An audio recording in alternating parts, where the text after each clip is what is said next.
Hello, viewers and subscribers of the Galaxy Mantra channel here. This is my Doctor Who, the Empress of Mars, episode 9 review of Empress of Mars. Hope your viewers and subscribers enjoy.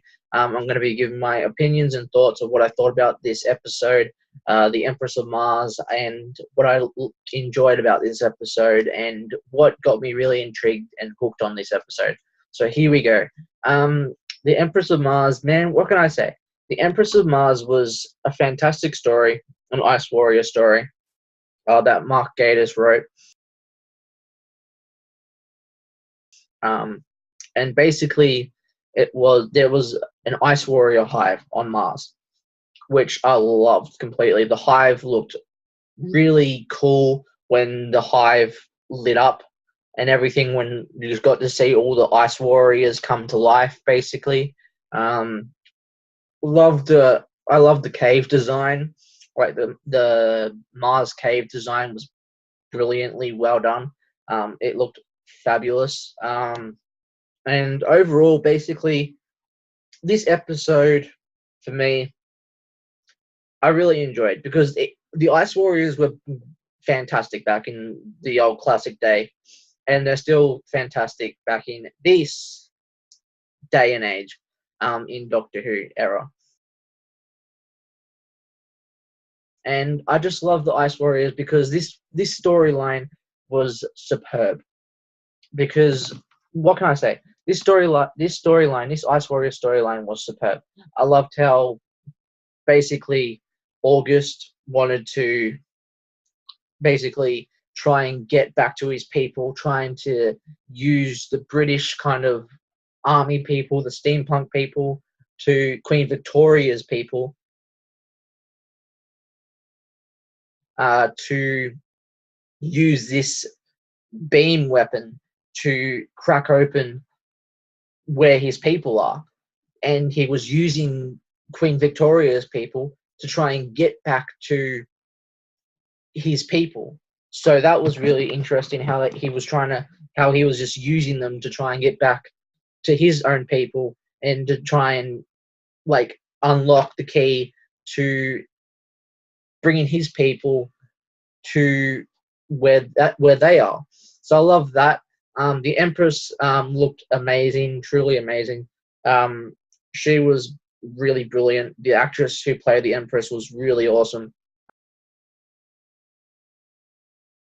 So I really enjoyed her. She had that cool, kind of arrogant, kind of cool flavor about her, which I really enjoyed. The guy who was that prick, kind of like the prick who basically wanted to be in charge all the time and all that stuff, he was a pretty interesting character, because he wanted to take charge, instead of the Colonel taking charge. He wanted to take charge and be like, hey, no, I'm taking charge. You are going to stay back, and because you're not leading us properly. So I want to take charge, which I really enjoyed about that. That he wanted to become the whole leader involved with all this that was going on, with the Empress coming into it, which I really enjoyed. About that, when the Empress came, when they cracked open the wall, and basically the guy was like, basically all the army, Queen Victoria's army people were like arms ready and all that stuff. That was really interesting, because they didn't know what the Ice Warriors were about to do, with the Empress, because she was in charge and all that stuff. So I really enjoyed that. I really enjoyed how basically at the start of this episode they went to NASA, and they saw this thing on the screen, this projection thing on the screen, and basically it said, "Long live the Queen," which I really loved. And then at the end we saw that same image, "Long live the Queen," which was awesome. Overall, this episode was really brilliant, well done. Storyline, what Mark Gatiss wrote, really well. Like whoever's a big fan of the Ice Warriors, this episode really stood out to people, really stood out to me. I don't know what you guys thought about this episode, The Empress of Mars, but I felt that this episode was really well done, written perfectly. How Mark Gatiss did a brilliant job, I've got to say. Loved how basically Matt Lucas wasn't in it for the whole time. That was like, oh, good. Like Matt Lucas isn't in this episode for the whole of this episode because it was leading up to the point where he was about to unlock Missy from the vault and basically trying to get back to Mars, the planet Mars. So I really love that, how Nada was trying to get back to the planet Mars by the help of Missy, which was awesome. What's going to happen with that now that Missy is in the TARDIS? And she was like, "Are you okay, Doctor?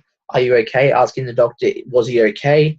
That was really interesting. What happened to the Doctor? Is he, I don't know, is he injured, or is something wrong with the Doctor that she knows about? Who knows? But I really enjoyed that. I loved how Alpha Centauri came into this on the projection.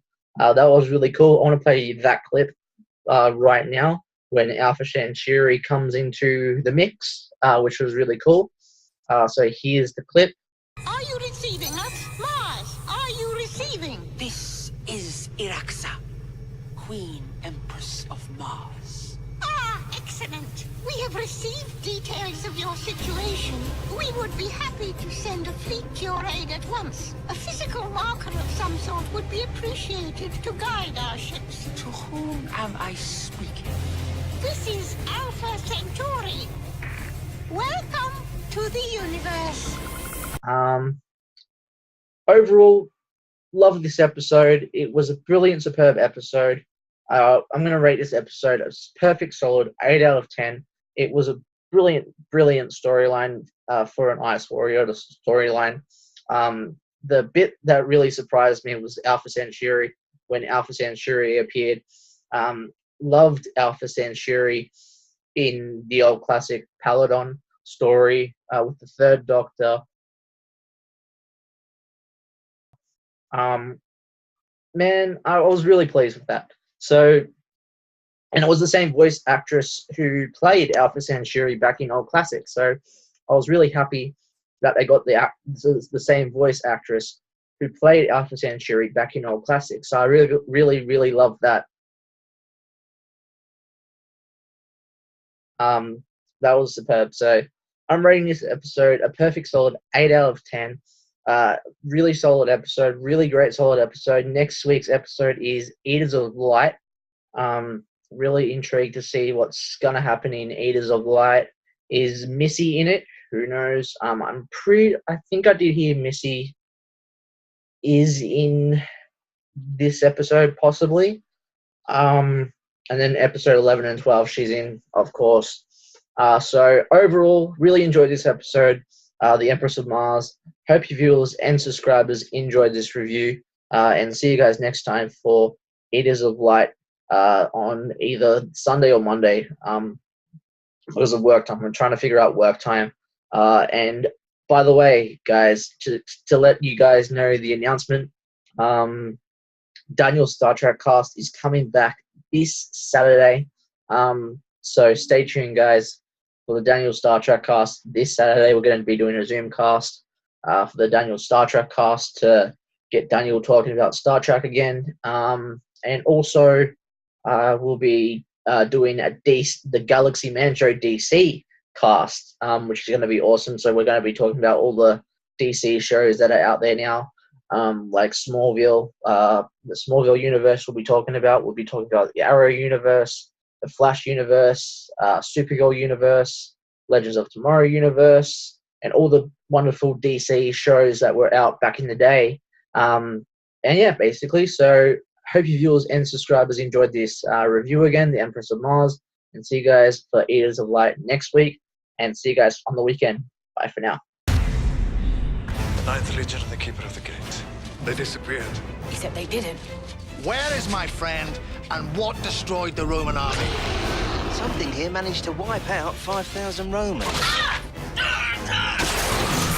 Every hour of sunlight that feeds it makes the world darker and the beast stronger.